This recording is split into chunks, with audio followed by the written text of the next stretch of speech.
So tonight, I'm going to talk about idea validation and problem-solution fit. So this is Trevor. It's a real story, it's a real name, but it's a fake picture. And Trevor searched for a solution on Google. Haircuts at home service. He was looking to get his haircut at home, someone to come to do it. And he found a website and he signed up for it. What Trevor didn't know was the website only launched a day earlier. It only took 1 hour to build and it cost $0. Oh, and there's no product and the company doesn't exist yet. So when Trevor signed up and he signed up for the email and put his email in, what did we do? We called them up or emailed them, depending on the information. This story, actually, we called the people up because they give us the number. And we asked them why they were looking. Why were you looking for this product or service? Why would you use this product or service? How would it make your job easier? And what are the minimum features you would need in this product in order to solve your problem and for you to buy? Trevor, in this story, bought the real product when it was launched. I'll happily send you my slide deck, these slides. I'll have to talk to other people about their slides later, but if you're interested, you can email me after. I'll send them out and I'll put them up. So, we're going to talk about 10 secrets of quickly validating your idea. So, lean startup. I'm not sure if everyone's aware of lean startup. I'm probably outside of the camera view now. So, everyone's aware of what lean startup is? So, lean startup came out of an idea out of the 70s called lean manufacturing. And it was Toyota and someone else, I can't remember the other company, who created the standard for lean manufacturing, which was basically a new standard how to create physical objects. So Eric Rice and Steve Blank came out with the lean startup, when its concept is how do we build startups, not products, but build startups that succeed, and how do we do that in the least amount of time with the most confidence, so that you're always learning, you're always validating what you're doing, and you're never guessing, or at least not guessing too far. And that's basically what the lean startup is. So we're going to talk about a little bit about validation. So you have an idea. Does your idea solve a problem? Can you find potential buyers? Is there a market? Does anyone care? So we're talking about the 10 secrets for quickly validating your idea. So secret number 1, write down your product concept. So just a simple act of writing forces you to consider things you may have previously glossed over. I'm not talking about writing a business plan. You can do that later when someone's asking for it from a VC financing point of view. But I'm talking about answering a few key questions and then that you can go out and then test.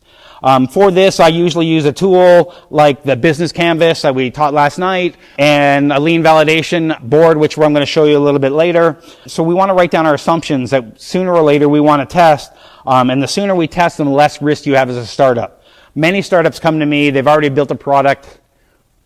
So he'd already built this product. It was out there. You could use it now, you can go on and see it. But he had no idea who his client were. So don't do that. Like you're coming, I've got this great thing, but who do I sell it to? So this is why we want to do it. Write down your concept, write down your business plan. So who are your customers?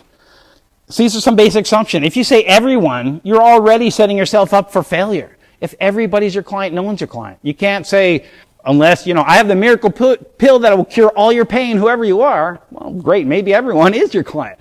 But unless that's the case, how do you target? How do you find that person on Facebook or on social media or target billboard ad or radio ads or whatever you're going to get? How are you going to get that message to the person if you don't know who they are? Not only that, but what's your value proposition to that person? If you don't know who your user persona is, it could be, for example, I was working with somebody working with somebody with old age homes. They're helping the elderly retire in different ways. There's 2 or 3 companies I'm working on with different things. One's with money, one's with home care, one's with...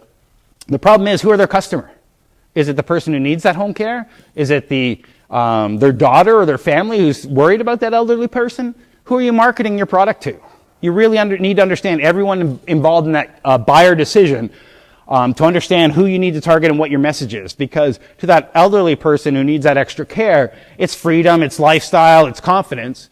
For that, the mother of 2 kids who's worried about her mother in an old age home or can't take care of herself, it's less stress, It's confident that she's being taken care of. It's all these other things. And you need to understand who you're targeting and how you're going to targeting and when. So, what problem are you solving for these customers? So many entrepreneurs think about, wonder why their product has trouble getting traction, just like the one I mentioned. That's an honest to God true story, somebody in our community. They build products that no one wants, and they don't know why no one's buying it, no one comes back, what's the traction? So, start with the problem first. This means being explicit about the problems your product solves by writing down the problems, and you can talk to whether customers think that problem is worth solving or not. How does your product solve those problems? Only after writing down the problem do you really have a good idea whether you can move on with this and whether you can show it to someone else. By writing it down and being able to explain it to someone and say, is this really a problem? Are you experiencing this problem? And when you're having these problem conversations with people, this is so important. So many people just don't do this. But when you're having conversations with people or talking about your startup in general with anybody, you're going to get two kind of responses from people. You're going to get the, that's interesting. That's a good idea. Those people aren't interested. Walk away from those people as quickly as you can, end that conversation. Or you're going to get this. You're going to get what I call the Cookie Monster look. I don't have my Cookie Monster slide here, but their eyes open, they lean in.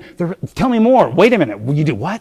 When you get in that reaction, you know you're onto something. Think about what you said. How do you get the reaction? Who's that person? Because they're feeling the pain. They're obviously interested in what you're doing. Have those conversations. What are the key features of the product? The features need to be more than cool. They need to solve specific problems. They need to be, the more quantitative, save time, save money, or more money, the better. I encourage you to think about a minimum viable product, and set the limit the features as much as possible. One of the things I do teach when I teach my growth hacking course is kill features. So don't add features. Immediately, you have to figure out why your customer wants your product in the first place and what features they're actually buying for. So what's your minimum viable product look like? So once you've written it down, it's time. Time and resources are scarce. There isn't time to agonizing over details in the end that may not matter. Because you're just writing stuff down that are assumptions, guesses of what might happen in the future. So for that reason, lean market validation helps a successful team just get enough information and data to make decisions, and then they can adhere to the 80% rule. They got to go out and find out whether this is true. Get just enough data valid to say, it looks like this is 80% valid, this idea. What I'm doing, the feedback I'm getting 80% positive feedback, or you can pretty much see that solution, but you're not 100% there. You know you're on the right track when you're getting your feedback from people. Getting to 100%, don't agonize time over the details. Getting from that 80 to 100%, you're too early for that. You just want to get to that 80%, getting that idea, this is a validation, people are interested, they're saying yes to this, or they're saying yes to that. Time to move forward to the next step. So think like a scientist. Most of the time, what you write down are assumptions. These are all the writing you do, the discussions you do, the debating, the planning, are all assumptions. Team often take these discussions and they debate over weeks and they write 70-page business plans. I like to think of the scientific method when reviewing ideas. How can they be tested? So often see teams debate over minor details and waste valuable time rather than making a guess or a temporary decision and then getting out in the real world and test whether it's the right idea. It's important to just make a guess and get started. If you're just looking for all this data and pouring over, you get an analysis paralysis. You need to really find out. Because even if you're just pouring over data, you're just guessing. You really need to find out, is this true? Because your assumptions may turn out to be wrong, and you'll have spent valuable time, not to mention, a lot of team dynamics and debating on something that didn't really matter in the end. So test it, figure out what a positive outcome is for you and what a negative outcome is for you, find out the result, and decide whether you're moving forward or not. You've wrote down your assumptions, you've decided to go forward, you're thinking like a scientist for experiments, now it's time to get out there and find the truth. Find the truth and get out and test your assumptions. As soon as you made some basic decisions and written down your assumptions, get out there and test them to see if they resonate with your potential customers. I encourage any of our community to get out to the street, but like when I mentor Startup Weekend, Honestly, it's a 54-hour or 72-hour, depending on how you're doing it. We get people to go out and talk. The more customer validation they do, the better. The people that win usually get out and talk to 100 different customers and get that feedback. They're really going out there and get in front of people. People are afraid to tell people their idea. They think their idea is sacred. They think their idea is holy. On that, I can't tell you because you're going to steal it. I tell everyone, your idea is worthless. I've heard it before. Maybe a little twist, maybe not. I mean, I've talked to how many thousands of entrepreneurs. What matters is execution. Because all those people have given me the same idea that you're giving me. But are you actually going to do it? Someone else has your idea. There's always going to be competition. Startups always like, oh, someone else is doing this. You know what? Angel investors and VC investors think that if someone else is doing it, that's a good thing. That means there's a market. Someone else thinks there's a business model. They're going after it. If no one else is doing it, wait a minute, why is no one else going after it? Why isn't there a market? Competition is a good thing. Don't be afraid of it. I don't know any industry there isn't competition in. So go out and find the truth. Lean market validation relies on interviews with potential buyers of your product. You can also test your assumptions on interviewing experts, for example, analysts in the industry. People who have been employed by industry consultants. There are also great ways to test digital ideas with landing pages and expensive ads. Start with your network. There's lots of ways to get interviews with people, doing problem interviews. I'm going to give you a bunch of my growth hacking, a few of them right now. Start a podcast. Start a webinar. Start a conference. Plan it 6 months from now. Whatever your area happens to be. If you're in the old age retirement home or you're in the truck transportation problem industry. If you're running a conference, you're going to be looking for speakers, you're looking for panelists, you're looking for sponsors, whatever. The point is you're calling these people up and you're saying, listen, we're doing a survey in your industry looking for the biggest problems you're having. We're looking for speakers and mentors and solutions. We're going to bring these people together. And you start having those conversations. You're not trying to sell them anything. What problems are you having? And guess what? We're doing something on this. Would you like to come and speak at this? Let me put your name down. You plan it out for 6 months, 8 months, a year. You can go to Workhouse, Bright Lane, 111, rent a room for $200, $400, $800, depending how big you want it. It doesn't have to be huge. And in that 6 months, you have 100 people in the room who are your target audience, who you've personally called and contacted and whatever, who you've promoted this thing. This is about solving the problem in your industry that you are primed and set to solve. There's your target audience. Just a little bit of work. You're not reaching out to say, I'm trying to sell you something. You're doing the problem interviews. We're going to talk about what those questions look like in a minute. I have no idea how I'm doing for time. How am I doing for time, Trevor? All right. So start with your network and then your mentors network. Start with the TorontoStarts community. We have our open pitch night. There's 25, 50, 100 people out depending on, the day of the week. You can open pitch or you can just talk to people. Throw your idea out there. The more feedback you get, the better. Test, talk to people. So once you figure out who your target audience is, interview them. When I mention interviewing, I'm not talking about a cursory conversation or worse, a survey. I'm talking about getting a list of problem questions and trying not to deviate from them unless the conversation takes you down a hole. And approach the conversation with a sense of curiosity about the customer's problem and needs, not about your solution. So when you're talking about problem interviews, you never talk about your solution. You only talk about the problem. As soon as you're talking about your product, it biases someone's decision, it biases how they're thinking about what you're doing. You're really trying to understand what their problem is when you're doing a problem interview. If you're doing a solution interview that's a different conversation, and I suggest you always have those as two different meetings. Do all your problem interviews and then circle back to those people who are willing and say, let me talk to you about what I think might be a solution to your problem. And I'm going to throw some questions up on how you would do some of those in a bit. Ask lots of open-ended questions. Why? Why is far the most important question to ask. Employ the 5 whys. Why do you do that? Why? Keep asking, you really get in the mood and feel. People don't buy on cold cognition. They don't buy on analytics. They don't buy on data. They buy on passion. They buy on something that touches their heart, their feeling, or whatever. So when you're finding the why, what's their pain point? What really is their feeling about this? You're not selling features, you're selling benefits. People think I'm selling, bigger, faster, whatever. No, you're selling confidence or less stress or more money or something else.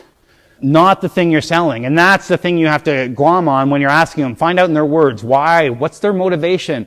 And when you really understand that, you can really deliver a solution that really appeals to them and that they'll be willing to open up their wallet for. Find the value proposition.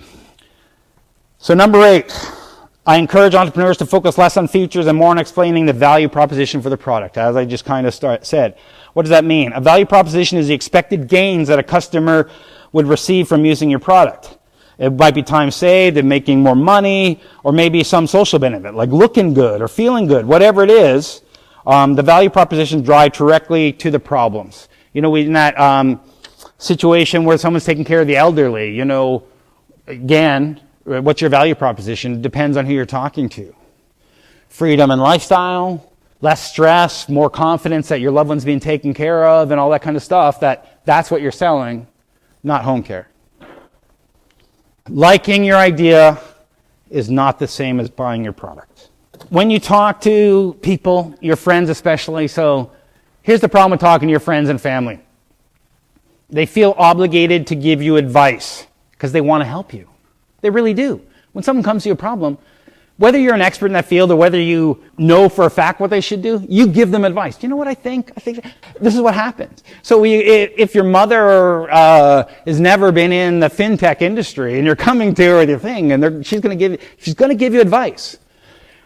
Now, it might not be great advice, but she's thinking it's the best advice from her. So do your best to avoid friends and family when you're having these types of conversations, because they're biased in a completely different direction. When you're talking to these people, when someone say, hey, that's a good idea, that's not enough. Would you buy this? Would you pay $29.99 a month? Would you would you do a letter of intent? Letter of intents are very, very common. A letter of intent is when a business says, if you can deliver this product or service, I'll buy it at this rate. They're not really, if you wanted, whether they're legally binding and all that stuff, it depends how far down you go. I'm sure you can ask that Alex when she comes up. But these are really common. My startup launch program, week 1, not the last cohort, the cohort before that, the first mentor was in, the one startup was talking, and they had a synergy with what he was doing. And I immediately said, hey, you guys should sit down, and if you're interested, you should give him a letter of intent to buy his product if he makes it.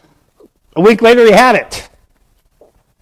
It's not hard. You just got to ask. So challenge them. Would you really pay for this? Would you really? Now, I don't have a good picture. I didn't have time to put the jumping off the cliff picture on this slide. But jump off the cliff and have fun.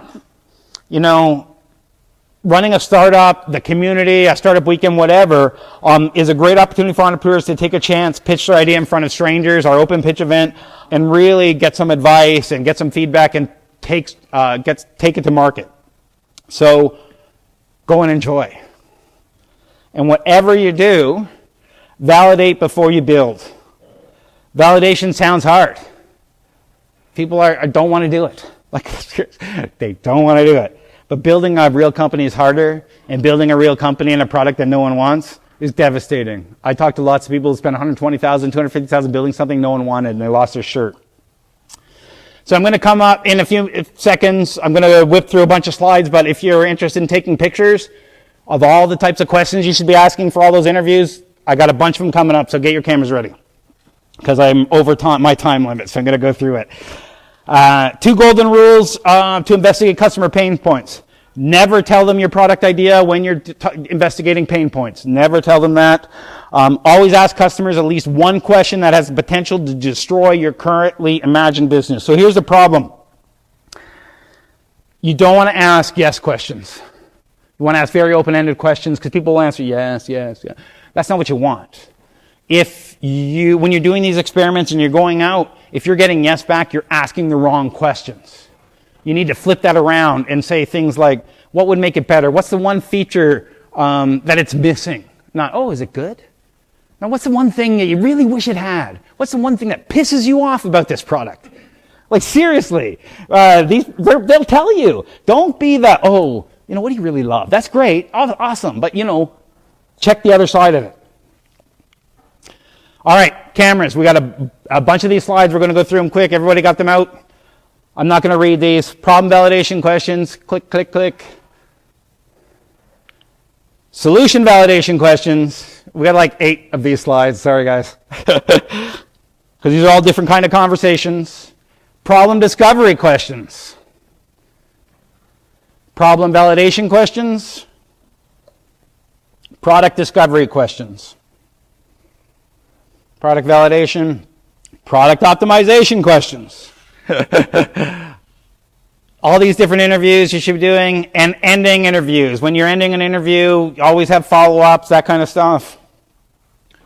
So that's idea validation in a nutshell. Thank you very much. If you have any questions, I'm around afterwards. I'll be on the panel. Thanks.